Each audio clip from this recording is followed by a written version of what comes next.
Okay, so the first step is there's a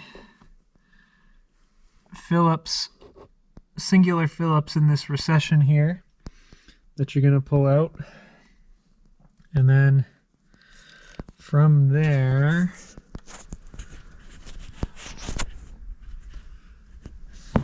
let's see if I can, yeah, there we go. Apparently, this just should pull off.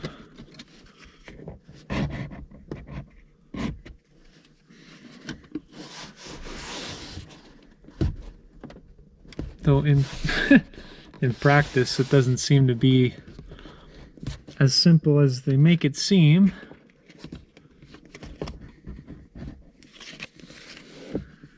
Try and wedge a gift card in here. See if I can do any damage. Oh, wow, that is on there good. And I don't know if I even have a trim removal tool that's that thin.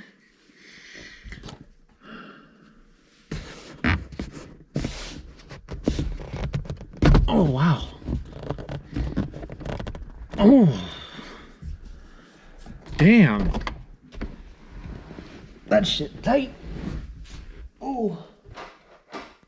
Let's see. Let's see.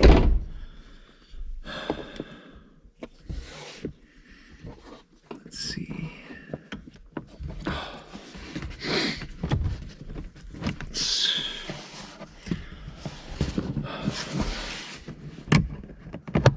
Oh, maybe. Oh, fuck.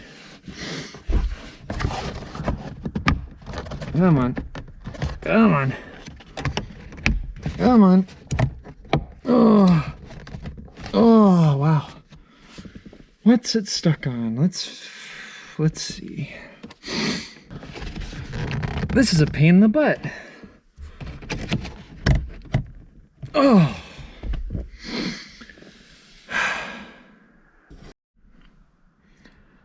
All right, so that took a little bit too much effort, but I got it off. That's what it looks like in there.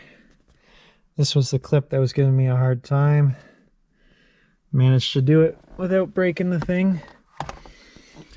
Now I gotta get this part off with the buttons, and I'm pretty sure it's gonna be the same kind of ordeal. Let's see if I can put you there.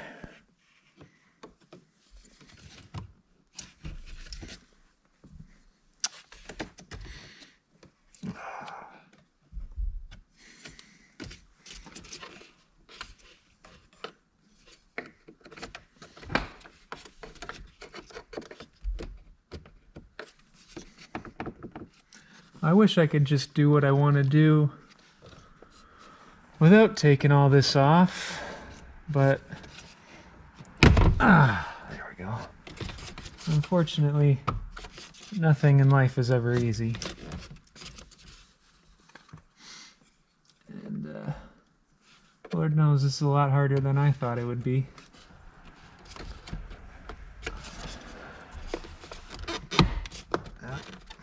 Come on.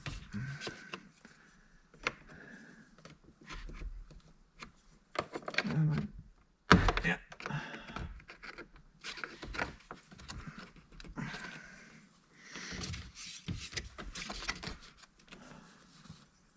I know you can. I know you can. Come on. How do I make you... There we go. Okay. So now that that is away, now we have full access to the glass. It looks like it's just a few push clips around the whole perimeter of the gauge. cluster, so I'm gonna run in and get the new glass and I'll be right back. All right, so here I got the new piece of glass.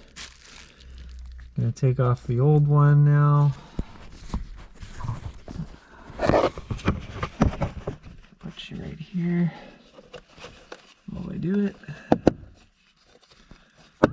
Okay, so there's a few. Oh, how did I know? How did I know that was going to happen? Okay, so there's a few at the top. And how many are at the bottom? One, two. Okay, so there's the two clips at the bottom on each side. Put you up here for now so I don't knock the camera over while I'm doing this.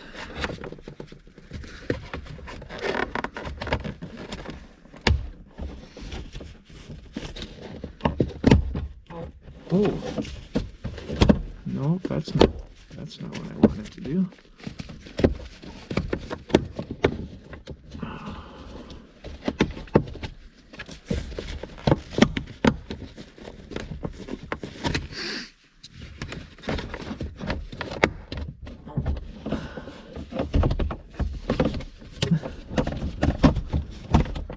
Yep.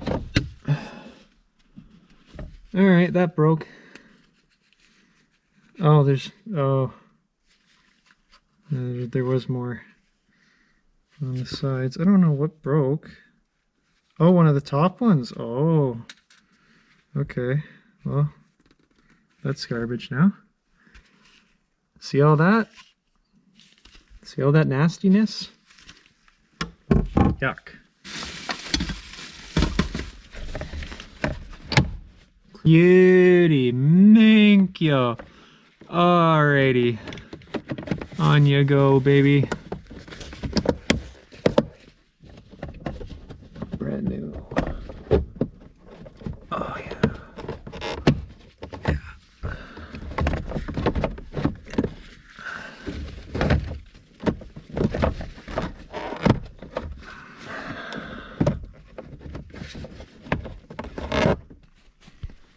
Look at that.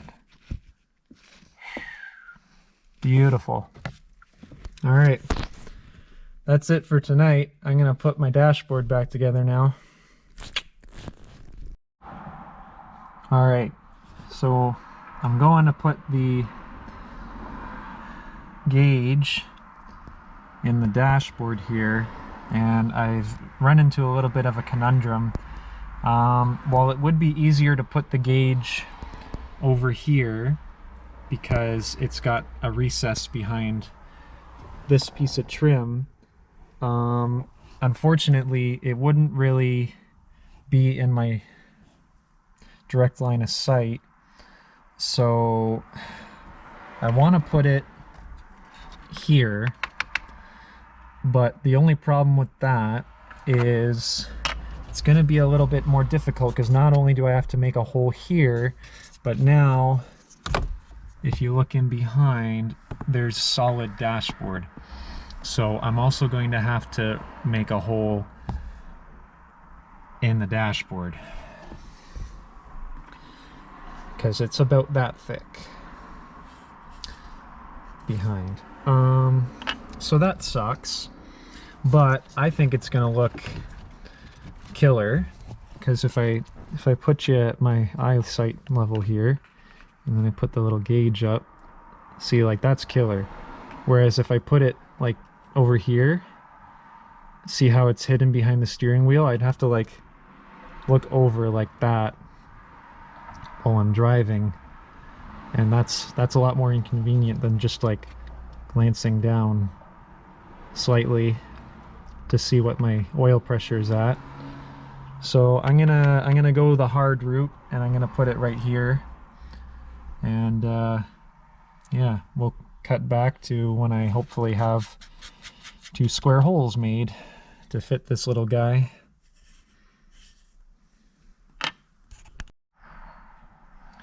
All right, so that's what it looks like. Unfortunately, as you can probably see there, I did kind of scuff up the trim with the knife. But I mean, it's not like I can't, if it really bothers me, I can just buy some vinyl wrap and put it over top. But that's where it's gonna be. I think that looks pretty kick-ass. Took a lot of shaving with the blade, that's for sure. I wasn't about to sit there with 60 grit for fucking hours, but I think that looks pretty sweet. It's in there pretty tight.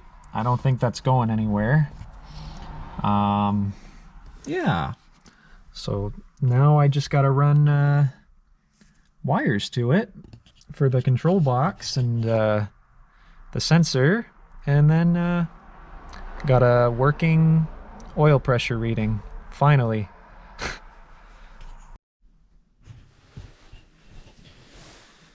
All right, happy 420 everyone.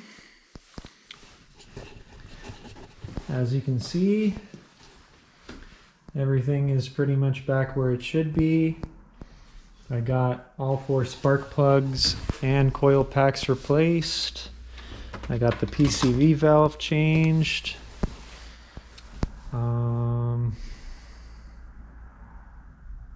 Yeah. The last video, we got the car running. I'm still waiting on that air filter, so unfortunately I can't put the car on the road yet, but I'm trying to do everything I can while I'm waiting for it to arrive. So yeah, the next thing on my to-do list is to wire up the oil pressure gauge. Now, in the last video, I did wire up, well, I put the gauge in. I don't know if you'll be able to see it, it's kind of dark. So, this is the sending unit. And so what I'm gonna do now is I gotta make a wiring harness. So I have all the different colors of wire I'm gonna need. I've got my test light to figure out what I can tap into in the fuse block that has power with the car on and not off. I've got my control box with the harness that goes to the gauge face. I've got the plug end of my wiring harness here. I've got the plug end that goes into the sensor. Got crimpers, heat shrink, butt connectors. I should have 6, but I only have 5. So we're off to a flying start. That's amazing. I also have spade connectors and taps just in case. I really hope I don't need to use those. And while we're here, I'm going to show you what a valve plug looks like.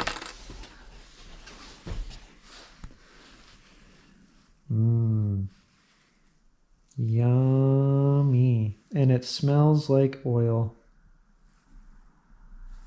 This is a few months old.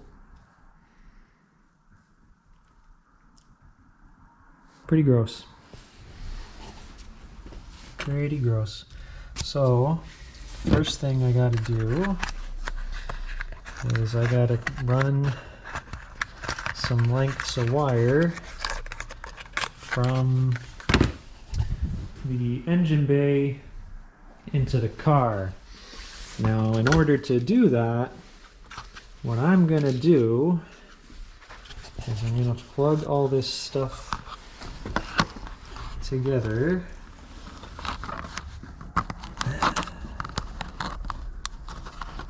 This is a very cheap box, honestly. It's 3D printed, and I'm not really a fan of how flimsy it is. So now I've got the whole thing connected. I've got about 2.5 feet of loom from the box to the gauge. So if we come in here,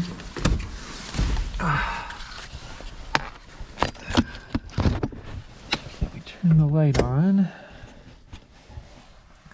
So that's where my gauge is going to sit. And oh, see, it already fell out. Alright, and then what I'm going to do is I'm going to put the box on the ground here. And I'm going to try and snake it up in behind the panel and plug it into the gauge. That way I have a general idea of how much wiring I'll have to cut to reach it. Hopefully, I don't think it'll be that much. The challenging part will be trying to figure out how much I'll need for 12 volt power, and wherever the ground is, I'll have to run wire for that as well. Yeah, so I'm going to cut back to when I've got this plugged in, because I'm going to need both hands. Okay. Dental floss plan is not going as planned. I lost this piece of non-magnetic plastic in the dashboard, and now my entire dashboard is torn apart. Anyway, it's going to be really easy to route this wire now. And I found a really nice ground source. Do you want to see my ground source? Oh, I'm going to show you. I'm going to show you. I'm going to show you right in there. Look at that. Look at that beautiful ground. Isn't that a beautiful ground? It's right next to the hole where my gauge is going to be, so I don't even have to run a lot of wire. Isn't that just lovely? Isn't that just grand? Ain't that just a little... Doesn't that tickle your fancy at 9 o'clock at night, taking apart the entire dashboard of your car? I know, it sure does tickle my fancy. I love looking at my whole car torn apart like this.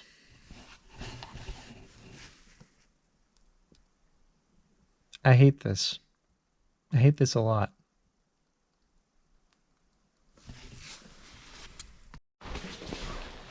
Okay. So there's the harness plug for the sensor. There's my harness, protected in some plastic sheathing so it doesn't get melted like all my other wiring jobs have. So now I just need to mirror that on the inside. So there's my leads. There's the harness plug for the control box. And I'm going to bring over my crimper and my heat gun. And I'm going to make some stuff happen right now. All right. So I decided to take a really complicated route to wire this. So rather than tapping into the fuse panel down here with a tap, I decided I was going to tap into the power outlet in the glove box. So now I have a 1 amp glass fuse running from the positive lead to the power out socket, and then I got a wire running from that through the dash to a connector that I've got in here, and then that is the positive lead for the control box, and then the ground is just in the dash. Now this is going to be your and my first time testing this thing out to see if it actually works. So let's hope it doesn't disappoint. Oh, beautiful. Oh, it works. Oh, thank God. Okay, good. So my logic was sound. Nice, so now I have a keyed oil pressure gauge. You don't want to know the amount of time I spent with my feet touching the headliner. It was a real shoes off, socks only kind of endeavor. It's really late. I'm gonna call it a night. I'll start putting the dash back together tomorrow, I think. And then from there, it's suspension time till the air filter comes in. Then I can put my bumper on and put insurance back on the car. Let's see that one more time. Oh yeah, beautiful. Yeah, that's exactly how I wanted it to work. All right, bye for now. Okay, so the air filter finally came in, and yeah, I think it was about time for a change. Can't even see the writing on this one anymore. So this new one's got an interesting design. You can actually change out the external foam separate of the inner steel core. So that's pretty neat for future endeavors. All right, so I'm gonna put it on, and then yeah, time to start with the suspension, I think.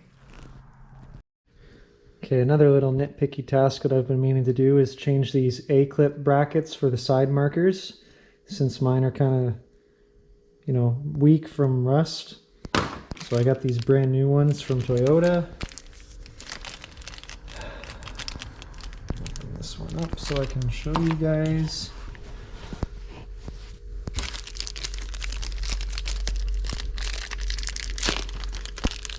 The difference, yeah. So there's the brand new one on the right, and there's the old original rotten one on the left. You can see this one has bent pretty easily, whereas this one's straight as an arrow and ready to go. And I got fresh rivets as well to put in here. So these just go right on the ends, and if I'm not mistaken, they go on like that. So I'm going to grab my rivet tool. I'm going to install these. Alright, and for curiosity's sake, I decided to weigh the air shock for the rear versus the Öhlins shock for the rear. And they're almost the same, actually. We got the rear air shock at 6¼ pounds, I'm going to say. And then we have the Öhlins at 6 pounds exactly. So literally like a ½ pound difference between the coilover and the air shock. And I think that's mostly due to they're both billet aluminum bodied at the bottom and the top hat. So there's really not much weight being carried by these two shocks. All right, now doesn't that look sweet, eh? Öhlins. Nice. All right, well, I could only get the one side in tonight, unfortunately. So for now, I'm just going to put the wheel back on and maybe put a brick or two underneath here. Just hold it until tomorrow or something. But yeah, 1 out of 4. Alright, so for these clear side markers, I actually do have some LED bulbs, because if I turn on the lights, for the side markers, you can see they're kind of yellow, whereas you can use it as a flashlight if I really want to, compared to this. Dim, bright. Haha. So we're gonna weigh the front struts just like I did the back ones, and I can already guarantee that these Öhlins are gonna weigh more than even the factory suspension. So let's see.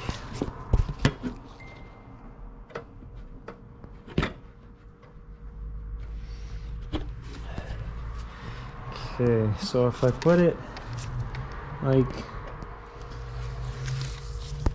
holy.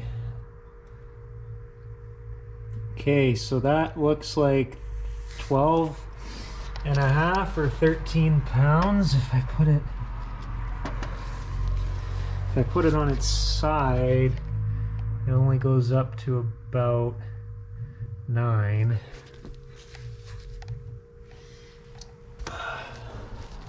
So if I grab the factory shock and put it on its head,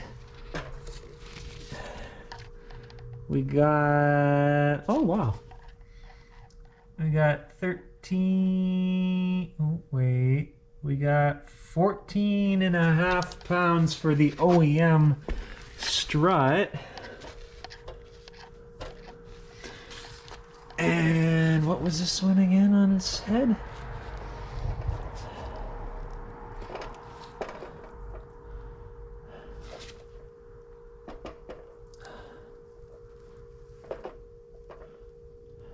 Oh wow. Okay. I'll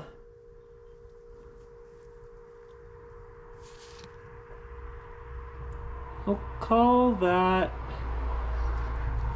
13 or 12 and a half. So actually the Öhlins are lighter by about a pound. Wasn't expecting that. Okay, so all the coilovers are installed. Now I'm gonna lower the car and we're gonna see how low this thing sits.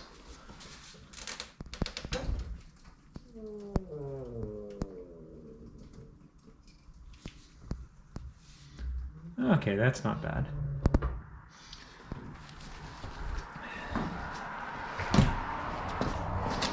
That's pretty good, actually. A lot of negative camber. Oh my goodness. Look at that. Oh my god. It's probably like 3 degrees or something negative. And at the back it's not too bad. It's not too bad actually. But usually you put less in the back anyway, because you get camber gain naturally from the double wishbone suspension versus the strut type. You don't actually get camber gain, you get camber loss. That's why I'm glad that these annoying to install but super useful top hats have caster adjustment, because now I can compensate for that. But yeah, that's where I'm leaving off for tonight. Now I gotta pack up all my junk.